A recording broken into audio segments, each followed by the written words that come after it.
सुप्रभात प्यारे बच्चों कक्षा 10 हिंदी में रस में आज मैं अद्भुत रस के साथ प्रस्तुत हूँ। बच्चों, इसके पहले आप श्रृंगार, करुण, रौद्र, विभत्स, वीर तथा भयानक रस पढ़ चुके हैं। तो चलिए हम अद्भुत रस की चर्चा करते हैं। बच्चों, जब हम किसी ऐसी घटना को देखते या सुनते या उसके बारे में जानते हैं जिससे देखकर हमें एक पल में विश्वास नहीं होता, तो वहाँ पर अद्भुत रस होता है। यह भारतीय काव्य शास्त्र में एक प्रमुख रस के रूप में माना जाता है। अद्भुत रस का स्थायी भाव आश्चर्य या विस्मय होता है। जब किसी व्यक्ति के मन में कोई विचित्र या आश्चर्यजनक घटना को देख करके विस्मय का भाव आए तो उसे अद्भुत रस कहते हैं। किसी असाधारण घटना को देख करके या ना घटने वाली, विश्वास ना करने वाली घटना को देख करके जो भाव होता है वही भाव आश्चर्य पैदा करता है और ये अद्भुत रस को उत्पन्न करता है। जासूसी, तिलिस्मी इत्यादि जब साहित्य को हम पढ़ते हैं या किसी ऐसे वर्णन के बारे में पढ़ते हैं जिसमें बड़ा ही विराट स्वरूप का वर्णन हो, तो वहां पर भी अद्भुत रस का भाव आता है। हम कह सकते हैं कि इस अद्भुत रस को देख करके आंखों में आंसू आ सकता है, रोमांच से व्यक्ति भर सकता है, गदगद हो जाए, कांपने लगे, आंखें फाड़कर उस दृश्य को देखता रहे। ये सारे भाव इस अद्भुत रस को बढ़ाने वाले तत्व हैं। अद्भुत रस के अवयव को देखें तो यानी इसके अंगों को देखें तो इसका स्थायी भाव विस्मय है। जिस व्यक्ति के अंदर कोई घटना या काव्य की पंक्तियां पढ़ करके आश्चर्य का भाव आए, वह व्यक्ति आलंबन होता है और ऐसी घटना या वस्तु या काव्य की पंक्तियां या दृश्य आलंबन दोनों मिलकर के आलंबन बनाते हैं। व्यक्ति के द्वारा जो घटना में किया गया, देखा गया, यानी उस घटना का विचित्रपन होना और उस आलंबन के द्वारा उसके बारे में कुछ क्रिया करना, यह उद्दीपन कहलाता है। जिस व्यक्ति के मन में आश्चर्य की घटना देखने के बाद आश्चर्य उत्पन्न हुआ हो, वह रोमांच से भर जाता है, टकटकी लगाकर देखता है, वाह वाह कर सकता है, उसकी तारीफ कर सकता है। ये सारी घटनाएं अनुभव कहलाती हैं। और आवेग से भरा हुआ व्यक्ति संदेह में पड़ सकता है, प्रसन्नता से सोच सकता है, तर्क दे सकता है। ये सारे जो क्षणिक बातें होती हैं वो संचारी भाव कहलाती हैं। तो बच्चों, किसी भी अलौकिक आश्चर्यजनक दृश्य या वस्तु को देख करके सहसा विश्वास नहीं होता और मन में जो विस्मय स्थायी भाव उत्पन्न होता है, यही स्थायी भाव जब विभाव, अनुभाव और संचारी भाव से मिलता है तो अद्भुत रस उत्पन्न होता है। यानी जब आश्चर्यजनक घटना में व्यक्ति के द्वारा की गई घटना और देखी गई घटना के पर क्रिया व्यक्त की जाए, उस घटना का वर्णन भी हो, ये सारी बातें मिला करके अद्भुत रस का निर्माण करती हैं। हम एक उदाहरण को देखते हैं। अंबर में कुंतक जाल देख, पद के नीचे पिता पाताल देख, मुट्ठी में तीनों काल देख, मेरा स्वरूप विकराल देख, सब जन्म मुझी से पाते हैं, फिर लौट मुझी में आते हैं। ईश्वर के विराट स्वरूप का वर्णन है कि उनके पैरों के नीचे पाताल है, यानी उनका शरीर तीनों लोकों को नापने वाला है और ये जो विकराल स्वरूप है उनका, उसी में ही व्यक्ति की मृत्यु होने के बाद भी वो वहीं जाता है और जन्म होने पर भी वो उसी से जन्म लेता है। यानी ईश्वर का जो विराट स्वरूप है वह आश्चर्य से भरने वाला है, इसलिए यहाँ अस्थाई भाव विस्मय है। ईश्वर का विराट विकराल स्वरूप जो है वह आलंबन है और उस स्वरूप की जो क्रियाकलाप है वो उद्दीपन कहलाती हैं। आंखें फाड़कर देखना, स्तब्ध रह जाना, अवाक रह जाना, ये सारे स्वरूप को देखने वाला व्यक्ति यानी जिसके मन में आश्चर्य का भाव उत्पन्न हो, वह उसे देख करके स्तब्ध रह जाता, अवाक रह जाता, ये सारी बातें अनुभव कहलाती हैं। साथ में उसे चिंता, भ्रम इत्यादि जो बातें उसके मन में उत्पन्न होती हैं, ये संचारी भाव कहलाती हैं। अतः यहाँ पर अद्भुत रस है। बच्चों, दूसरा उदाहरण देखिए। अखिल भुवन चर अचर सब हरि मुख में लखिमात, चकित भई गद गद वचन विकसत दृग पुलकातु। माँ यशोदा कृष्ण से मुंह खोलने को कहती है। बचपन में आपने ये घटना सुना होगा, कृष्ण के बारे में आपने ये जाना होगा, कभी सुना होगा कि बचपन में कृष्ण जब मक्खन चुराते थे तो लोग उनकी बड़ी शिकायत करते थे।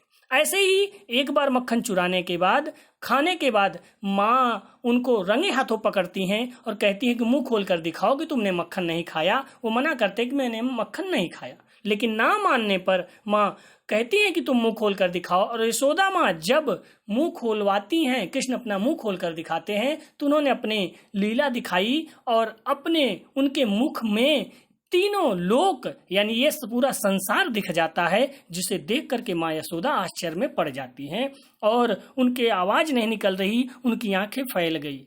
इसलिए इन पंक्तियों में अद्भुत रस का भाव है। यहाँ पर अस्थाई भाव विस्मय है।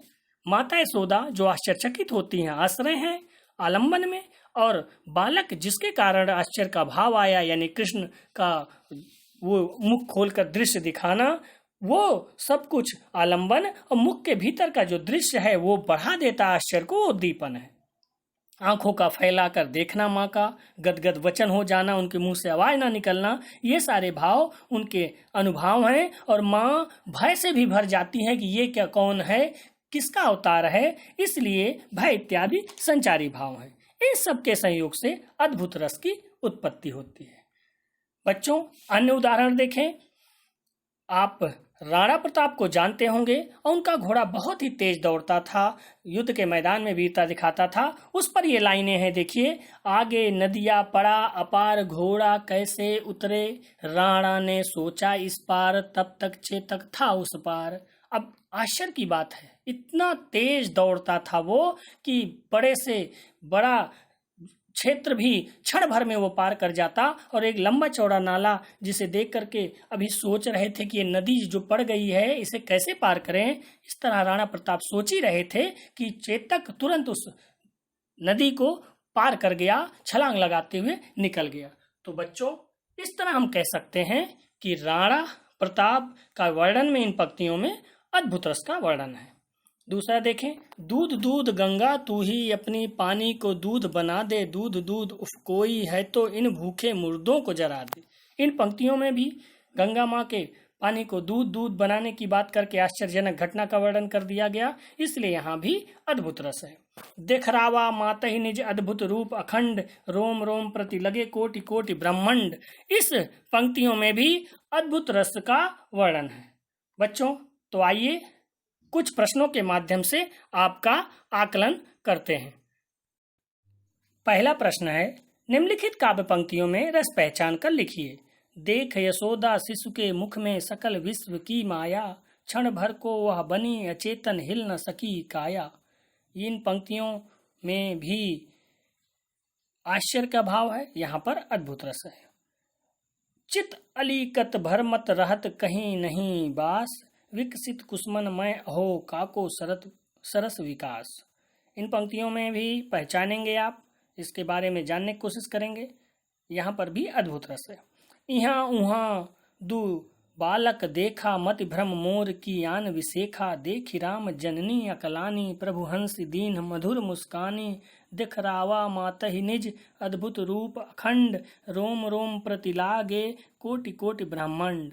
तुलसीदास की ये रचनाएं, जिसमें माँ कौशल्या जो राम की माता थी, राम के उस लीला को देखती हैं कि दो दो बालक उन्हें दिखाई देते हैं। दोनों जगह पर राम के बालक देख करके वो आश्चर्य से भर जाती हैं, उनका ये रूप देख करके उन्हें आश्चर्य होता है, इसलिए इन पंक्तियों में अद्भुत रस का भाव है। एक अन्य उदाहरण को देखिए।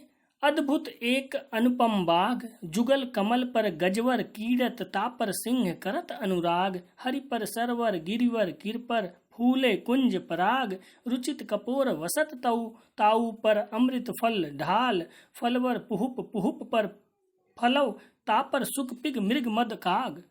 यहाँ पर सूरदास की ये पंक्तियाँ जो अनुपम बाग का वर्णन करती हैं और उस बाग के सुंदर दृश्य का वर्णन करती हैं, चारों तरफ उस दृश्य को देख करके जो आश्चर्य का भाव आता है, इसलिए यहाँ पर अद्भुत रस है।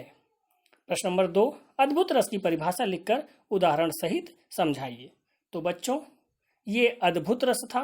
एक बात स्पष्ट कर देना चाहूँगा कि जब काव्य की पंक्तियों में कोई ऐसे दृश्य का वर्णन हो जिसकी कल्पना ना की जा सके, जो संभव नहीं इस संसार में, तो वहाँ पर अद्भुत रस होता है। जैसे अगर हिरन और शेर एक ही घाट पर पानी पीते हुए दिखा दिए जाएं, सर्प और नेवला नृत्य करते साथ मिल करके चलते, नृत्य करते मित्रता के भाव दिखा दिए जाएं, तो ऐसे पंक्तियां जहां मिले वहां पर आश्चर्य का ही भाव होगा कि ये कैसे हो रहा है। इसलिए हम कह सकते हैं कि वहां पर अद्भुत रस है। तो इस बात को समझते हुए मैं समझ सकता हूं कि आपको अद्भुत रस स्पष्ट हो गया होगा। आगे वीडियो में एक अन्य रस के साथ।